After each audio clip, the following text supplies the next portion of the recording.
নমস্কার বন্ধুরা, কেসি কিচেনে সবাইকে স্বাগত। আজ আমি নিয়ে এসেছি কুমড়ো বরবটি মূলো দিয়ে একটা ভীষণ টেস্টি রেসিপি। এরকম কুমড়ো বা বরবটির রেসিপি আমাদের গরম ভাত কিংবা রুটি, পরোটা, লুচি সব জিনিসের সাথে খেতে ভীষণভাবে ভালো লাগে। অনেকে হয়তো কুমড়ো খায় না, আবার কেউ বরবটি খায় না, কিন্তু এইভাবে যদি বানিয়ে দাও বাচ্চা বড় প্রত্যেকে খেয়ে নেবে। চলো দেখে নিই কীভাবে বানাচ্ছি। দেখো, কিছুটা কুমড়ো কেটেছি, বরবটিও কেটে নিয়েছি বড় করে, আর একটা মূলোকেও কেটে নিয়েছি। তারপরে সেগুলো ধুয়ে নিয়েছি। এইদিকে একটা কড়াই চড়িয়ে কড়াইটা গরম হয়ে যাওয়ার পর সর্ষের তেল দিলাম, দুটো শুকনো লঙ্কা আর 1 চামচের মতো পাঁচফোড়ন দিলাম। পাঁচফোড়নটা ভালো করে গরম হয়ে যাওয়ার পর একটা আলু কেটে রেখেছি, সেই আলুটা দিয়ে দিলাম। আলুটার মধ্যে জল ছিল, সেই জন্য তেলটা ছিটিয়ে যাচ্ছিলো বলে ঢাকা দিয়ে দিয়ে করে নিচ্ছি বা ভেজে নিচ্ছি প্রথমে আলুটা। দেখো, এরপরে আলুটা ঢাকাটা খুলে দিয়ে কয়েকটা কাঁচা লঙ্কা কেটে রেখেছি, সেগুলো আমি এটার মধ্যে দিয়ে দিলাম। আর দিলাম তার সাথে 1 চামচের মতো আদা গ্রেট করে।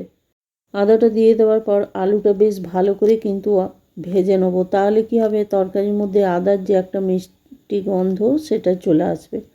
এরপরে এর মধ্যে পরিমাণ মতো নুন দিয়ে দিলাম। নুনটা দিয়ে দেওয়ার পর আলুটা একটুখানি নাড়াচাড়া করে নেব। তোমরা তো অনেকে কুমড়োর তরকারি বা বরবটির তরকারি খেয়ে থাকো, কিন্তু এইভাবে একদিন মিলিয়ে খেয়ে দেখো, খেতে খুব ভালো লাগবে, বাচ্চারাও খেয়ে নেবে এইভাবে কিন্তু বানিয়ে দিলে। দেখো, আলুটা বেশ ভালো করে ভেজে নিলাম। এরপরে বরবটি আর মূলো যেটা কেটে রেখেছি সেটাও দিয়ে দিলাম।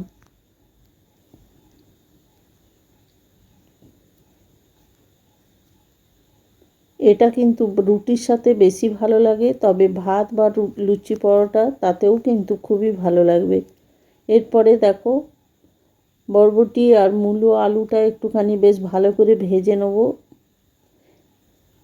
এরপরে আমি এর মধ্যে হলুদ দিয়ে দিলাম পরিমাণ মতো, আর 1 চামচের মতো জিরে গুঁড়ো দিয়ে দিলাম। হলুদ আর জিরে গুঁড়োটা দিয়ে দেওয়ার পরে 1 মিনিটের মতো এটাকে ভেজে নেবো, তাহলে কি হবে, সমস্ত হলুদ বা মশলাটা তরকারিতে মিশে যাবে। এরপরে কুমড়োটা দিয়ে দিলাম। কুমড়োটা দিয়ে দেওয়ার পরে মশলাটা বেশ কিছুক্ষণ হাতে সময় নিয়ে কিন্তু এটাকে কষিয়ে নেবো, যেহেতু এটা গুঁড়ো মশলা আছে। দেখো, ঢাকা দিয়ে দিয়ে সমস্ত মশলাটা বা তরকারিটা কষিয়ে নিচ্ছি, তাহলে কিন্তু তরকারিটা হালকা সেদ্ধও হয়ে যাবে আর মশলাটাও বেশ ভালোভাবে কষানো হয়ে যাবে।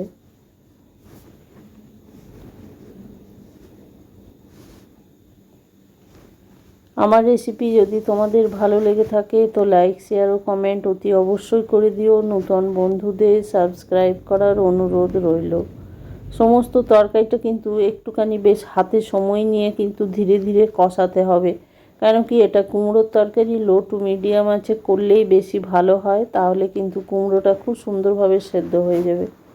এরপরে একটা তেজপাতা 2 টুকরো করে দিলাম, আর দিচ্ছি তার সাথে দেখো ছোলাটা ভিজিয়ে আমি সেদ্ধ করে রেখেছি। দেখো, আমি আঙুল দিয়ে চিপে একটু দেখিয়ে দিলাম।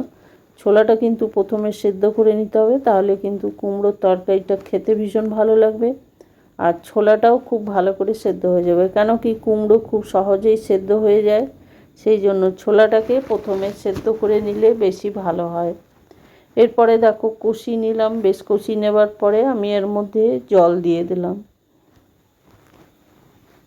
জলটা দিয়ে দেওয়ার পর 1 চামচের মতো চিনি দিয়ে দিলাম এর মধ্যে, তরকারির টেস্ট ভীষণ ব্যালেন্স করার জন্য, যেহেতু এটা নিরামিষ তরকারি। তারপরে দেখো, ঢাকা দিয়ে ওইদিকে আমি রেখে দিলাম সেদ্ধ হতে।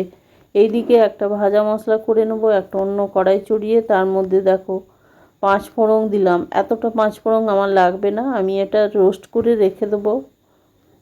এর থেকে কিন্তু গুঁড়ো করে নেবো, রোস্ট করে ঠান্ডা করে গুঁড়ো করে নেবো, তারপরে তার থেকেই কিন্তু আমি 1 চামচের মতো তরকারিতে দেবো। দেখো, এটা একদম কড়াইটা খুব ভালো করে গরম করে নিতে হবে, তারপরে লো টু মিডিয়াম আঁচে এটাকে ধীরে ধীরে কিন্তু গরম করে নিতে হবে বা রোস্ট করে নিতে হবে। এটা আমি 2 চামচের মতো রোস্ট করেছি।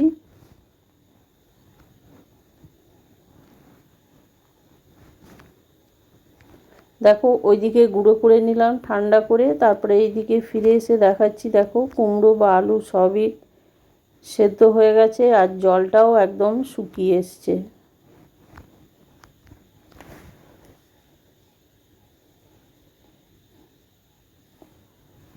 এরপরে তরকারিটা আমি একটা বাটির মধ্যে উঠিয়ে নিলাম, উঠিয়ে নিয়ে কড়াইটা আবার চড়িয়ে দিলাম। তার মধ্যে দেখো 2 চামচের মতো আবার সর্ষের তেল দিলাম, আর দিলাম তার সাথে 2টো শুকনো লঙ্কা। লঙ্কাটা গরম হয়ে যাওয়ার পরে এর মধ্যে গোটা জিরে আমি ফোড়ন দিয়ে দিলাম। গোটা জিরেটা দিয়ে দেওয়ার পরে বেশ ভালো করে এটা নাড়াচাড়া করে নেব, তাহলে পুরো মশলাটা ভাজা হয়ে যাবে।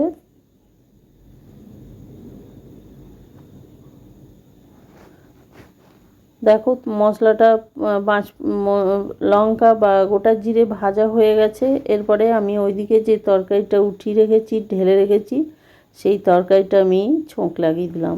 এইভাবে ছোঁক লাগিয়ে যদি তরকারিটা বানাও, কুমড়োর তরকারি খেতে যে কী ভালো লাগে, না বানিয়ে খেলে বুঝতে পারবে না। তোমরাও একদিন এইভাবে বানিয়ে দেখো, খেতে অসম্ভব ভালো লাগে। ভাত, রুটি কিংবা পরোটা সব জিনিসের সাথেই এটা ঝটপট হয়েও যায় যদি ছোলাটা আগে সেদ্ধ করে নাও। এটা হতে একদম সময় খুব বেশি লাগে না। দেখো এবারে ছোকটা লাগিয়ে দেওয়ার পরে একটুখানি আলু বা কুমড়োগুলো আমি খুন্তিতে করে করে ম্যাশ করে দিচ্ছি, তাহলে কিন্তু তরকারিটা বেশ মাখো মাখো হবে আর খেতেও অসম্ভব ভালো লাগবে।